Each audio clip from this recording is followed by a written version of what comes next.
Hello everyone, welcome to Engineers Point. कैसी आप लोगों की पढ़ाई चल रही है? आई होप अच्छा चल रहा होगा, है ना। अब देखिए आरसीसी हम लोग कंटिन्यूसली नहीं, बहुत तेज़ी से ख़त्म कर रहे हैं। उसके बाद हम लग जाएंगे सर्वे, उसके बाद इरिगेशन, है ना। मतलब कि आपका इतना तो हम कंप्लीट कर देंगे, फिर उसी में हम आरसीसी का ड्राइंग। टाइम नहीं बच रहा है, नहीं तो हम ट्रांसपोर्ट भी कंप्लीट करा देते। ठीक है, कोई दिक्कत नहीं है। चलिए क्वेश्चन करते हैं आज का। कह रहा है कि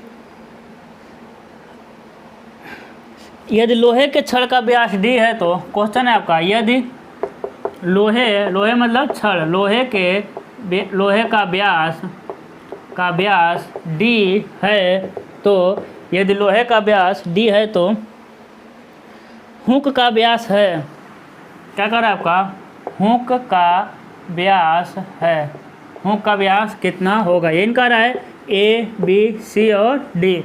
ऑप्शन क्या मिलेगा आपको, 2D 4D 6D और 8D। क्या होगा, 2D 4D 6D और 8D, है ना। ये तो सबसे आसान क्वेश्चन है।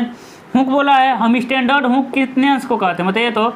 स्टैंडर्ड हुक या फिर यू टाइप हुक कितने अंश पे रहेगा, तो उसे हम स्टैंडर्ड हुक कहेंगे या फिर क्या कहेंगे, यू हुक कहेंगे। तो रहेगा आपका 180, है ना। तो इसमें क्या हो जाएगा, ऑप्शन में मिल जाएगा डी। यानी 45 अंश के लिए हम करते हैं 4D, है ना, 4/5 कह लीजिए। 90 अंश के लिए 8/5, ठीक है। और क्या होता है आपका, 135 अंश के लिए 12/5, ठीक है। और 180 अंश के लिए 16/5, है ना। मिनिमम रेडियस कितना होता है आपका, मिनिमम रेडियस हो जाएगा आपका 4/5, है ना।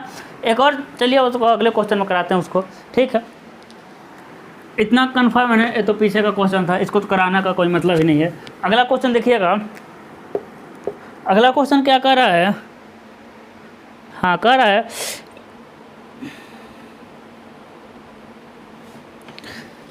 यदि आरसीसी बीम को बांड में विफल होने की संभावना है, विफल होने की संभावना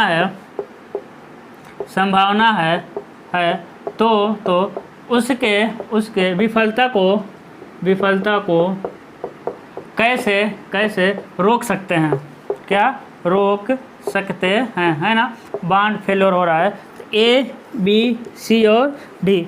ये क्या कर रहा है आपका, धरन की गहराई बढ़ाकर, है ना। क्या हो रहा है आपका, धरन की गहराई बढ़ाकर, ठीक है।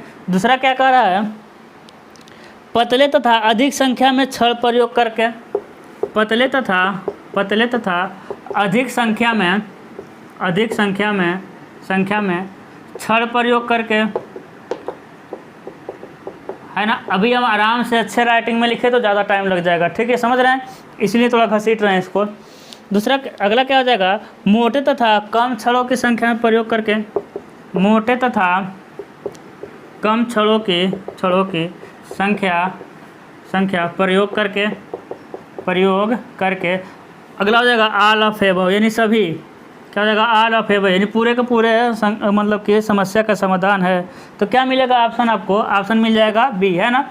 कहने का मतलब बॉन्ड स्ट्रेंथ हमको बढ़ाना है, क्योंकि फेल किस में हो रहा है, बॉन्ड में फेल हो रहा है।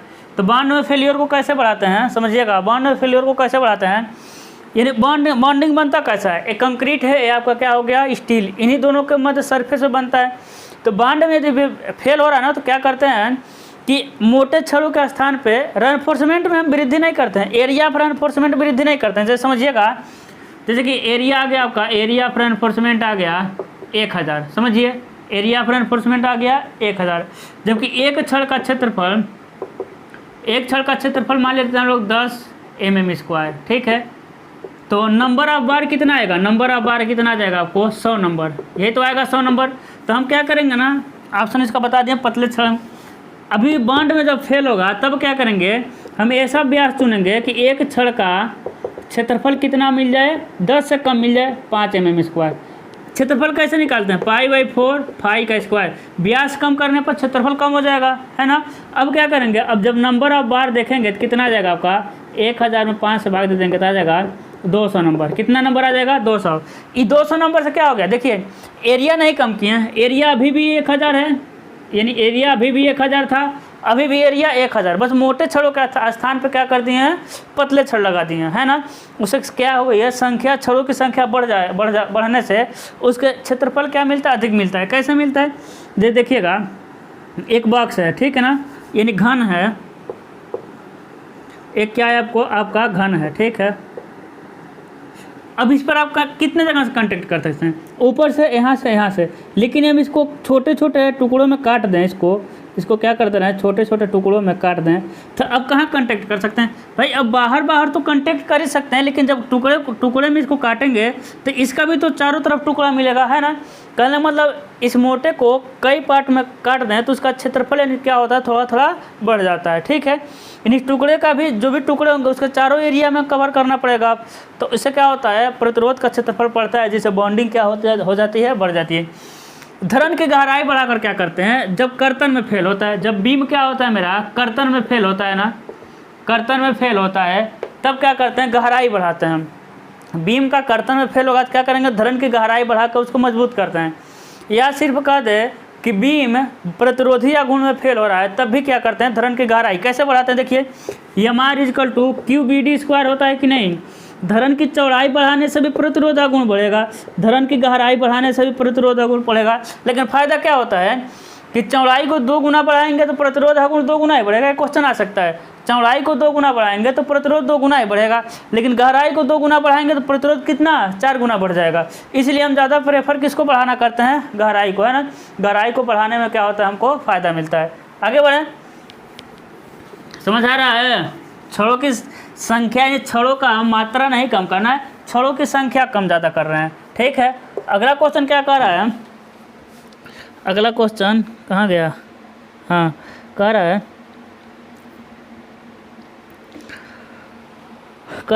किसी धरण में अपरूपण सामर्थ्य को कि निम्नलिखित द्वारा सुनिश्चित किया जा सकता है। किसी धरण में अपरूपण सामर्थ्य को निम्नलिखित द्वारा सुनिश्चित किया जा सकता है। सुनिश्चित किया जा सकता है, निम्नलिखित द्वारा सुनिश्चित किया जा सकता है। A, B, C और D क्या हो जाएगा आपका? A, B, C, D, है ना। A क्या है आपका? मुख्य छड़ों पर बंधक तारों द्वारा, मुख्य छड़ों पर बंधक तारों द्वारा होता है ना, मुख्य छड़ों पर बंधक तारों द्वारा। दूसरा कह रहा है उच्च सामर्थ्य विरूपित छड़ों द्वारा। क्या कर आपका? उच्च सामर्थ्य विरूपित छड़ों द्वारा, है ना। उच्च सामर्थ्य विरूपित छड़ों द्वारा। अगला कह रहा है गोलाकार मिलावे द्वारा। गोलाकार मिलावे द्वारा, यानी जो पत्थर का गिट्टी रहेगा उसको गोल कर दिए। अगला कह रहा है स्टीरफ द्वारा। देखिए एकदम ना क्वेश्चन नहीं समझ आया होगा, है ना, लेकिन जैसे आपका ऑप्शन मिलेगा ना, ऑप्शन देख के आपको समझ आ जाना चाहिए। ऑप्शन देख करके आपको समझ आना चाहिए। क्या है? अपरूपण सामर्थ्य को मतलब किससे सुनिश्चित करेंगे कि मेरा अपरूपण में वो सेफ हो गया? कहने का मतलब किससे सुनिश्चित करेंगे? भाई मेन छड़ का तो अपरूपण में कोई मतलब ही नहीं होता है, वो भी बंधक तार जो पतले पतले तार, ये तो बेवकूफ़ बना रहा है। उच्च सामर्थ्य का विरूपित छड़ों द्वारा, किस छड़ की बात कर रहा है? मेन बार का, इसमें कन्फर्म ही नहीं है ना। तो गोलाकार मिलावे से क्या करना है हमको, है ना। मिलावे से मतलब गोलाकार का मिलावा करेंगे तो और मेरा जो कंक्रीट होगा कमज़ोर होता है। गोलाकार, देखिए गोलाकार मिलावा किस में फ़ायदा करता है? आप काम आसानी से कर लेंगे, है ना। जो मिस्त्री रहेगा वो काम आसानी से कर लेगा, लेकिन आपका कंक्रीट कमज़ोर होता जाता है मतलब गोल मिलावे से। लेकिन हम शियर को कैसे रेजिस्ट करते हैं? स्टीरप्स द्वारा। या फिर टाइप ऑफ शियर एनफोर्समेंट कितना होता है? टाइप ऑफ शियर रिइंफोर्समेंट 2 प्रकार का होता है आपका, बेंट अप बार, है ना, बेंट अप बार या फिर वर्टिकल स्टीरप्स। कितने प्रकार का होगा आपका? वर्टिकल स्टीरप्स, ठीक है। फिर हम कहते हैं कि हम प्रोवाइड कितने प्रकार से करते हैं? तो टाइप ऑफ शियर प्रोवाइडिंग, है ना, कितने प्रकार से प्रोवाइडिंग करते हैं? तो आ जाएगा पहला by providing by providing bent up bar, है ना, क्या हो जाएगा आपका बेंट अप बार, यानी झुकाव छड़ों के रूप में हम शियर एनफोर्समेंट को दे सकते हैं। दूसरा हो जाएगा बाय प्रोवाइडिंग वर्टिकल स्टीरअप्स, यानी ऊर्ध्वाधर छल्ले के रूप में हम शियर एनफोर्समेंट को दे सकते हैं, या फिर लिख सकते हैं bye providing bent up bar and plus vertical स्टीरअप्स, या फिर उस बीम में बेंट अप बार भी डालें और वर्टिकल स्टीरअप भी डालें, इस रूप में भी डाल सकते हैं। हम आपसे पूछते हैं, चलिए पीछे का कुछ रिवीजन करते हैं। बेंट अप बार का व्यास कितना से कितना होता है, बेंट अप बार का व्यास कितने से कितने होगा, या फिर हम कहते हैं मेन बार का व्यास कितने से कितने होगा, है ना, या फिर कहते हैं जो कॉलम में होता है वो लॉन्गिट्यूडनल व्यास कहते हैं, क्या कहते हैं, लॉन्गिट्यूडनल डाया, है ना, लॉन्गिट्यूडनल बार, ठीक है। जो कॉलम में छड़ होता है वो लॉन्गिट्यूडनल बार का व्यास कहाँ से कहाँ तक होता है, मेन बार का व्यास कहाँ तक होता है, बेंट अप बार का व्यास कहाँ से कहाँ तक होता है, तो तीनों का व्यास 12 mm से लेकर के 50 mm तक होता है। कहाँ तक होता है आपका, 12 mm से लेकर 50 mm तक होता है। भाई जो बेंट अप बार होता है वो एक तरह से कौन सा छड़ होता है, वो एक तरह से मेन बार ही होता है, बस उसको ले जाके आगे क्या करते हैं वो लोग बेंड कर देते हैं। तो bent up bar is a type of main बार, है ना, मेन बार ही आगे चल के क्या करता है, बेंड कर जाता है, तो क्या बन जाता है, वो बेंट अप बार बनता है। बेंड कितने दूरी पर करते हैं भाई, सपोर्ट के L/7 से लेके L/10, लेकिन ऑप्शन में मिलेगा आपको L/7, ठीक है। प्रोवाइडिंग वर्टिकल स्टीरअप्स का डाया कितना होता है, 6 mm से लेकर 12 mm तक। वर्टिकल स्टीरअप्स का डाया कितना होता है, 6 mm से लेकर 12 mm तक। हम कहते हैं माइल्ड स्टील का मिनिमम डाया का प्रोडक्शन कितने का होता था, आप कहेंगे 6 mm का, जबकि हम कहते हैं टोर बार का मिनिमम डाया का प्रोडक्शन कितने का होता है आपका, 8 mm बार का होता है, ठीक है। हम कहते हैं हैंगिंग बार का व्यास कितना होता है, तो आप कहेंगे हैंगिंग बार का व्यास सर जी 8 mm से लेकर 12 mm होता है। हैंगिंग बार कितना, क्या सामर्थ्य हैंगिंग बार सामर्थ्य लेता है, तो आप कहेंगे हैंगिंग बार सामर्थ्य नहीं लेता है। हम कहते हैं आपसे कि जो ऊर्ध्वाधर छल्ले होते हैं वो कितने टांग वाले होते हैं, क्योंकि इसका क्वेश्चन एक भी नहीं मिला है। तो ऊर्ध्वाधर छल्ले एक टांग वाले भी होते हैं भाई, जैसे कि बीम है ना, ये बीम हम कहते हैं आपको, एक मान लेते हैं कॉलम है, ठीक है, कॉलम का डिटेल एनालिसिस हम कॉलम में देखेंगे, इसे कहेंगे एक टांग वाले, ठीक है। और 2 टांग वाले आपको देख ही रहा है, इस तरह कौन सा टांग वाला हो गया है, ये 2 टांग वाला होगा, ठीक है। इसी में 1 टांग वाला और लगा दे तो 3 टांग वाले ऊर्ध्वाधर छल्ले हो गए, ठीक है। और ये कौन सा टांग वाला हो गया, ये देखिए, तो ये कौन सा टांग वाला हो गया, ये हो गया आपका 4 टांग वाले ऊर्ध्वाधर छल्ले, हो गए कि नहीं, 1 2 3 4, ठीक है। 5 टांग वाले 6 भी आएंगे, ठीक है, लेकिन 90% अब 2 टांग वाले ऊर्ध्वाधर छल्ले का ही यूज करते हैं, ठीक है ना। एक क्वेश्चन आपसे इसको बताइएगा, क्या बताना है आपको, जो हम बेंट अप करते हैं ना, देखिए ये क्या हो गया बीम, ये क्या हो गया मेन बार, ठीक है। अच्छा क्वेश्चन है आपके इंटरव्यू के लिए, ठीक है। ये क्या हो गया मेन बार, ये क्या हो गया आपका बेंट अप बार। तो जो हम समझिएगा, तो इसके लिए क्या करते हैं, सॉरी ये मेन बार हैंगिंग बार, इसके किनारे किनारे हम वर्टिकल स्टीरअप्स लगाते हैं। तो वर्टिकल स्टीरअप्स में इस तरह देखते हैं एंकरिंग करते हैं, है ना। तो एंकरिंग कहाँ करना अच्छा रहता है, कहाँ करना अच्छा रहेगा, नीचे करना अच्छा रहेगा, ऊपर करना अच्छा रहेगा, है ना। एंकरिंग कर दिया जाता है ना, दोनों को पकड़ा जाता है। इसको देखिएगा कहाँ करना अच्छा रहेगा, यानी कंप्रेशन में कि टेंसाइल में, बताएंगे, चलिए हम बता दे रहे हैं। इसको करना रहेगा अच्छा कंप्रेशन में, क्योंकि टेंसाइल में क्या हो जाएगा ना, इसको खुलने के चांस रहेंगे, ठीक है। टेंसाइल जोन में अगर तो इसको मोड़ते हैं अपने घर पे ना, कभी नीचे नहीं मोड़ने देना है, ठीक है। हमेशा कहाँ मोड़ कर रखना है, ऊपर रखना है, ठीक है। ए वाले को समझ रहे हैं, किसकी हम बात कर रहे हैं मेरे लाल, इसकी हम बात कर रहे हैं, इसकी इस तरह का स्ट्रक्चर जो बना है ना, इसकी हम बात कर रहे हैं। इसको कहाँ मोड़ कर रखना है, इसको कहाँ रखना है, ऊपर, क्योंकि नीचे क्या आएगा टेंसाइल आएगा ना, नीचे आएगा टेंसाइल, तो टेंसाइल में क्या रहेगा, हुक खुलने का चांस रहेगा। अब किस में, सिंगली रेनफोर्स कंक्रीट बीम में नीचे रखना है, आपका डबली रहेगा या फिर कंटिन्यूस बीम रहेगा, तो उसको तो चारों तरफ रखना पड़ेगा ना, झगड़ा मत करने लगेगा आधा अधूरा ज्ञान लेके, ठीक है। अब भाई कंटिन्यूस बीम में क्या होता है, क्योंकि हम लोग ज़्यादा फोकस रहता है क्या सिंपली सपोर्टेड पे। कंटिन्यूस में क्या होता है, ए बीम देखिए तो हाँ ऐसा होगा, ऊपर जाएगा, है ना, कंटिन्यूस बीम में। तो कंटिन्यूस में दोनों तरफ, कंटिन्यूस में क्या होगा कि इधर भी टेंशन इधर भी टेंशन, तो उसमें तो दोनों मतलब कि किधर भी रखना पड़ेगा, ठीक है। अगला देखिए क्या कह रहा है, अगला क्वेश्चन कह रहा है कि बहुत बड़ा क्वेश्चन है, छोड़ते हैं, आगे चलते हैं। कह रहा है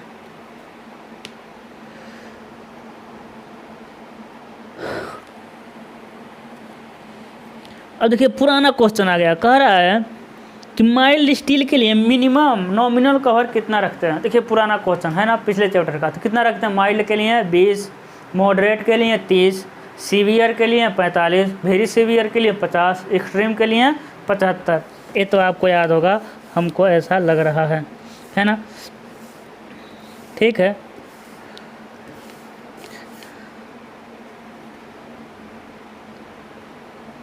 हाँ चलिए एक अच्छा क्वेश्चन है।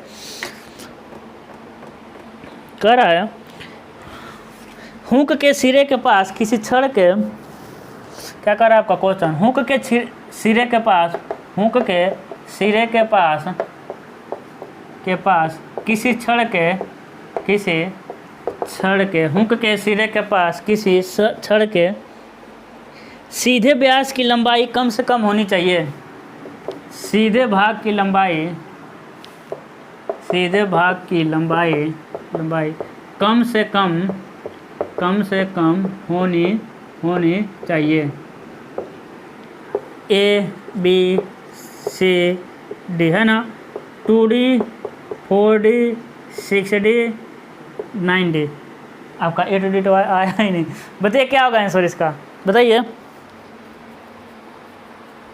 जहाँ D क्या है जी, व्यास है। ठीक है,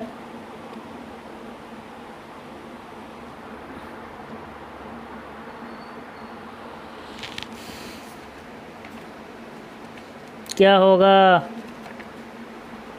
बताइए। तो हो जाएगा आपका, क्या मिल जाएगा आपका 9D। कहने का मतलब ये है ना, ये आप बनाए हुक बना रहे, ठीक है। तो कह रहा है यहाँ तक, तो मान लीजिए कि अब यहाँ तक मोड़ के ले गए, यहाँ से लेके यहाँ से मोड़ना शुरू किए हैं, इतना मोड़ दिए, फिर सीधा कितने दूर तक सीधा ले जाएंगे, तो होता है आपका 9D। कितने तक सीधा ले जाएंगे 9D। यही क्वेश्चन अगले में कह देगा कि दोनों तरफ कितना रहेगा, तो 9D 18D हो जाएगा, है ना। तो दोनों तरफ आप जोड़ देना है, ठीक है। दोनों तरफ नहीं पूछा है, एक ही तरफ पूछा है, तो 9D हो जाएगा, ठीक है। इन सब का यूज है ना BBS में बनाने में करते हैं। अगले सेमेस्टर में आप पढ़ेंगे बार बेंडिंग शेड्यूल, ठीक है। अगला क्वेश्चन क्या कर रहा है, पर RCC बीम में नॉमिनल शियर स्ट्रेस होता है। क्वेश्चन अच्छा है। RCC बीम में नॉमिनल शियर स्ट्रेस होता है। भाई हम लोग समझ रहे थे डिप्लोमा में ना इजी क्वेश्चन आएगा, लेकिन इजी नहीं आ रहा है, ठीक है। अच्छा खासा क्वेश्चन आ रहा है, क्योंकि थर्ड ईयर का हम लोग देखे हैं ना, अच्छे खासे लेवल में क्वेश्चन आ रहा है। कर रहा है BD/VU, कर आपका BD/VU। अगला हो जाएगा VU/BD। C क्या हो जाएगा आपका VU/BD, और D क्या हो जाएगा VUB/D। ज़बरदस्ती लिखा है VUB/D। तो क्या हो जाएगा, जानते हैं नॉमिनल शियर स्ट्रेस क्या होता है। नॉमिनल शियर स्ट्रेस हो जाएगा VU/BD। VU क्या है आपका शियर फोर्स, क्या है आपका फैक्टर्ड शियर फोर्स, क्या है आपका फैक्टर्ड शियर फोर्स। अब देखिए बहुत लोगों का कन्फ्यूजन था, अब नाम तो नहीं याद है किसका था, कब 1.5 से गुणा करेंगे कब नहीं करेंगे, ठीक है। और लिमिट स्टेट में हम बताएंगे, ठीक है। यहाँ समझिएगा, जब भी आ जाएगा ना फैक्टर्ड शियर फोर्स, ठीक है, तो फैक्टर्ड शियर फोर्स में VU है मान लेते हैं, लेकिन सिर्फ यदि शियर फोर्स आएगा ना तो लिखेगा V। तो V से फैक्टर्ड शियर फोर्स कैसे बनाएंगे हम, शियर फोर्स से फैक्टर्ड बनाना है, फैक्टर्ड शियर फोर्स यानी V में गुणा कर देंगे 1.5 का, यानी फैक्टर्ड बन गया। फैक्टर्ड कोई कहेगा ये डिजाइन शियर फोर्स है ना, फैक्टर्ड कर दे या फिर डिजाइन कर दे, बात एक ही हुआ। अब समझिएगा, यदि लोड का है, लोड तो W, फैक्टर्ड लोड 1.5 W, या फिर डिजाइन लोड, फैक्टर्ड या डिजाइन लोड, ठीक है। अब समझिएगा, हमको निकालना है बेंडिंग मोमेंट। क्या निकालना है, बेंडिंग मोमेंट। तो क्या हो जाएगा WL²/8, लेकिन फैक्टर्ड बेंडिंग मोमेंट या फिर डिजाइन बेंडिंग मोमेंट के लिए क्या हो जाएगा WL²/8 × 1.5।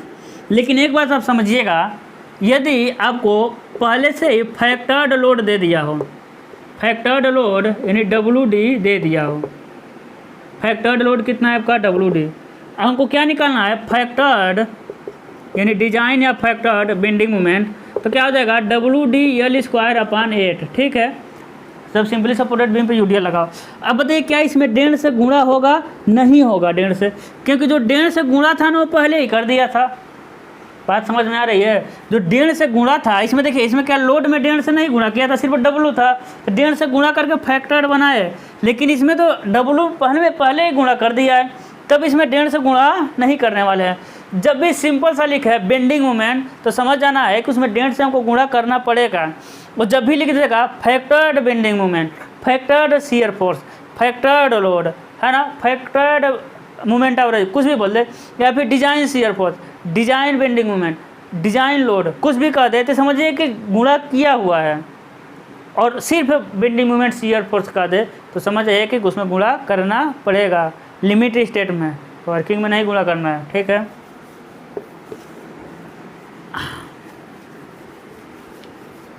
ठीक है, आगे बढ़ें। अगला क्वेश्चन कह रहा है, अगला क्वेश्चन क्या कह रहा है, कह रहा है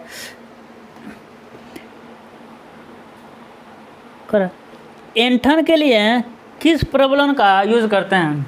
क्वेश्चन है आपका, ऐंठन के लिए किस प्रबलन का यूज़ करते हैं? किस प्रबलन का यूज करते हैं टॉर्सन के लिए? ऐंठन मतलब टॉर्सन, ABCD है ना, ABCD। ये क्या है?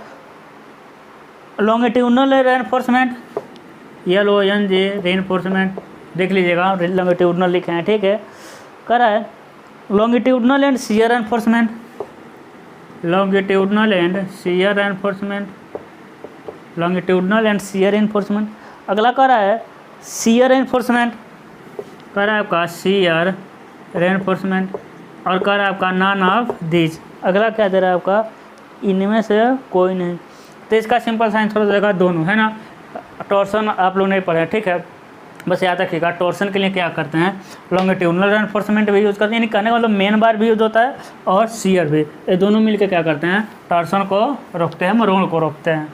ठीक है, अगला क्वेश्चन क्या है कि दो लगातार छल्लों के बीच दूरी किसी से अधिक नहीं होनी चाहिए, है ना, ये तो सबको पता है ना।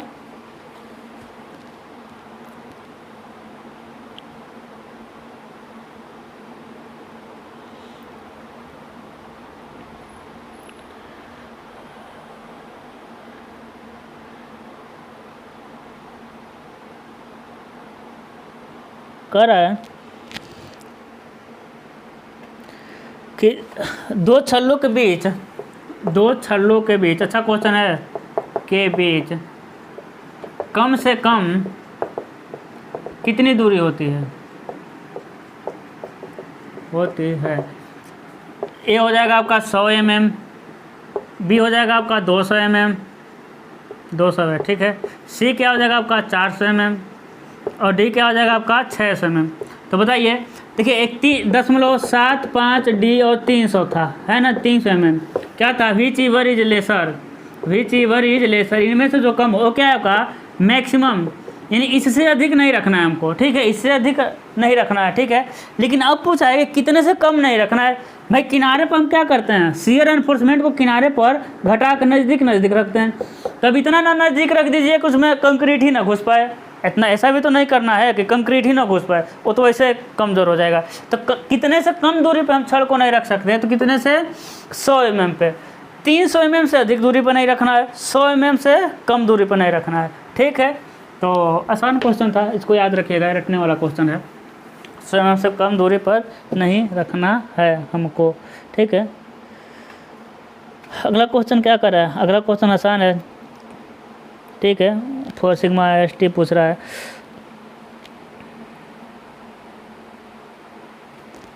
तो ये चैप्टर हुआ आपका ख़त्म, ठीक है, ये चैप्टर हुआ ख़त्म। लेकिन इसका कुछ हम रिवीजन करते हैं। क्या है कि कुछ छोटा मतलब कि छोटा हुआ है। जैसे हम कहते हैं परसेंटेज, हम कहते हैं नॉमिनल शियर स्ट्रेस क्या होता है?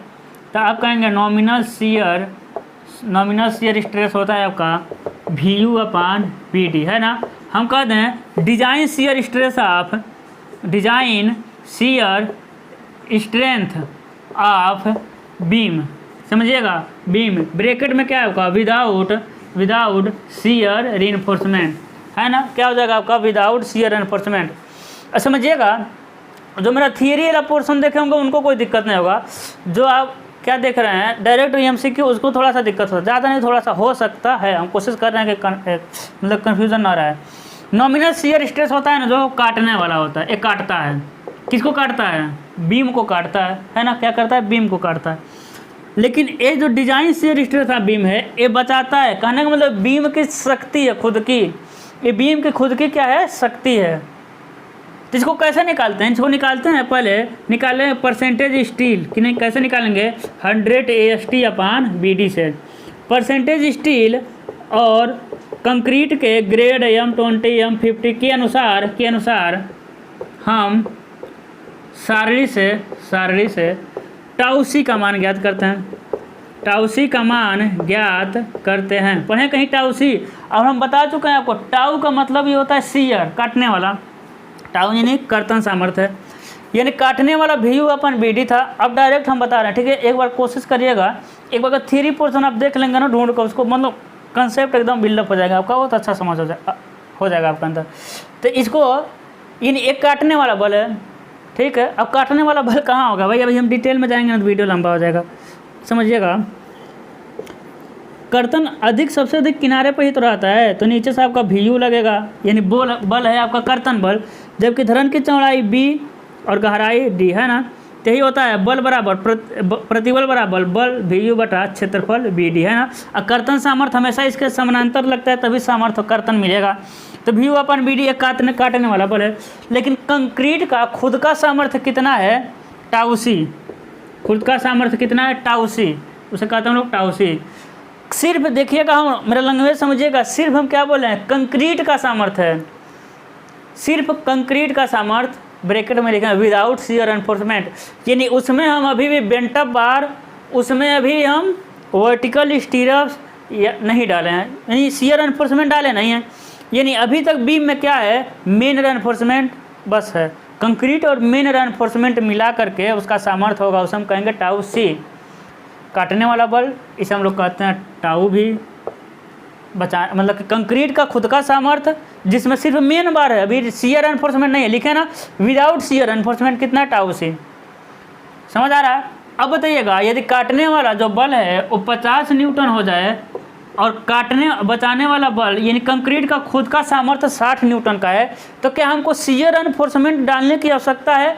तो आप कहेंगे क्यों हम शियर एनफोर्समेंट डालेंगे? हम डालेंगे ही नहीं। क्यों डालेंगे फालतू में? जब 50 न्यूटन का काटने वाला बल है और कंक्रीट का खुद का सामर्थ्य विदाउट शियर एनफोर्समेंट 60 न्यूटन है, तो कटेगा बीम? नहीं कटने वाला है।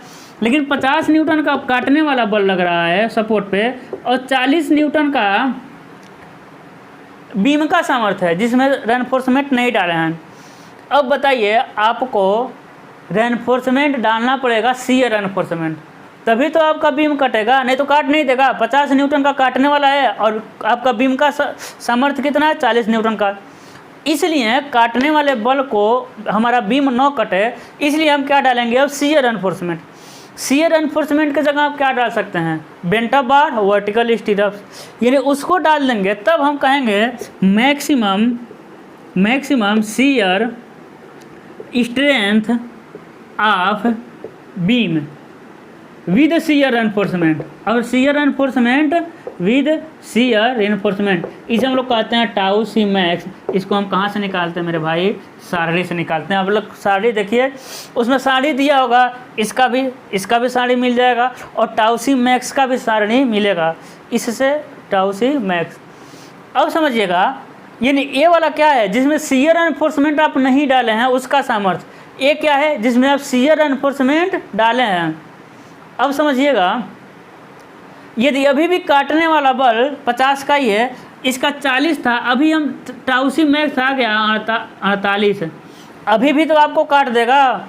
इसका 50 किलो न्यूटन का काटने वाला बल, जबकि उसका किसका कंक्रीट का आपका सब काम कर चुके हैं, यानी कंक्रीट भी डाल दिए, उसमें मेन बार भी है, हैंगिंग बार भी है, बेंटा बार है, वर्टिकल स्टीरप्स है, ये टाउ सी मैक्स सब व्यवस्था करने के बाद बीम का सामर्थ्य आ रहा है 48 न्यूटन का। तब क्या करेंगे तब हम बीम की गहराई बढ़ाएंगे। क्या करेंगे? बीम की गहराई। उसके बावजूद भी नहीं कुछ होगा ना, तब हम अपना डिज़ाइन सिस्टम शुरू से डिज़ाइन करेंगे। ठीक है, फिर हम शुरू से डिज़ाइन करेंगे, सब कुछ चेंज करना पड़ेगा, है ना। तो इतना समझ आना चाहिए। उसके बाद समझिएगा, हम बेंटअप जो बार डालेंगे वो बेंटअप बार कितने के लिए डालेंगे? तो भाई 50 आ रहा था, इसका 40 था, तो 10 किलो न्यूटन। 50 काटने वाला बल, 40 कंक्रीट का स्वयं का सामर्थ्य, तो जो 10 बचेगा उसी के लिए हमको क्या डालना पड़ेगा? क्या डालेंगे? रेइंफोर्समेंट। कौन सा? शियर रेइंफोर्समेंट। यानी VU, यानी सिर्फ हम कह दें कि VS कितना होगा आपका? VU minus tau C into BD। इतने के लिए हमको क्या करना पड़ेगा? इतने के लिए हमको डालना पड़ेगा शियर रेइंफोर्समेंट, है ना भाई। कभी भी हम प्रतिबल को जोड़ते घटाते गुणा भाग नहीं करते हैं। किसका करते हैं? बल का। तो देखिए ये बल है शियर फोर्स, लेकिन टाउ सी तो प्रतिबल है ना, तो इसको बल में कैसे कन्वर्ट करेंगे?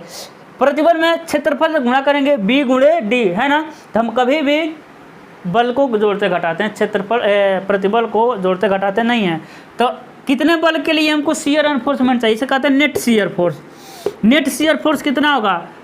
टोटल जितना शियर फोर्स काटने वाला आ रहा है उसमें से बचाने वाला जो बल है कंक्रीट का स्वयं का सामर्थ्य विदाउट शियर रेइंफोर्समेंट, उतने के लिए हम क्या डालते हैं? शियर रेइंफोर्समेंट डालेंगे। एक एक पॉइंट नोट करना है आपको, समझ आ रहा है? इतने के लिए हम लोग क्या डालेंगे? शियर रेइंफोर्समेंट। लेकिन शियर रेइंफोर्समेंट कितना डालेंगे ये भी तो होना चाहिए।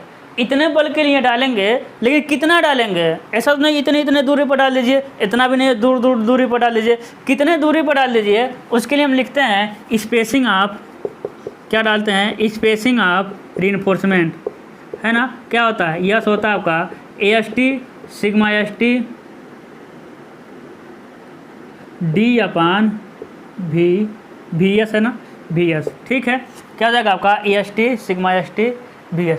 इतने दूरी पर हम क्या डालेंगे? Spacing of reinforcement. क्या डालेंगे आपका?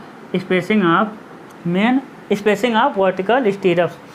लेकिन ये स्पेसिंग कितने से अधिक नहीं होना चाहिए? 0.75 D और 300 mm। Which ever is lesser, यानी इन दोनों में से जो कम होगा उससे अधिक नहीं होना चाहिए।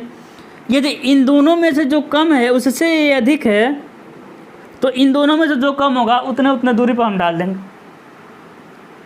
उतने दूरी पर हम क्या करेंगे? डाल देंगे। और यदि ये कम है, इन दोनों से भी ये कम है, तो इतने दूरी पर रहेगा, कोई दिक्कत नहीं है ना। ये कहाँ की बात हो रही है? ये सारा प्रोसेस कहाँ का हो रहा है? किनारे पर हो रहा है, क्योंकि काटने वाला बल अभी हम फिगर बनाए थे, कहाँ था? किनारे था। काटने वाला बल कहाँ था आपका? किनारे था। लेकिन बीच में क्या करना है? बीच में तो शियर फोर्स कम आता है, बीच में बीम के बीच में शियर फोर्स क्या आता है? कम आता है। जैसे देखिए ये आपका सिंपली सपोर्टेड बीम हो गया, शियर फोर्स बीच में बेंडिंग मोमेंट, बीच में तो शियर फोर्स कम आता है, तो क्या करेंगे? नहीं डालेंगे? नहीं, वहाँ भी डालना है अपनी सुरक्षा के लिए, फ्यूचर में कभी दिक्कत ना हो, वहाँ हम डालेंगे minimum shear reinforcement. Minimum shear reinforcement क्या डालना है हमको? Minimum shear reinforcement. कहाँ डालेंगे? बीच में डालेंगे।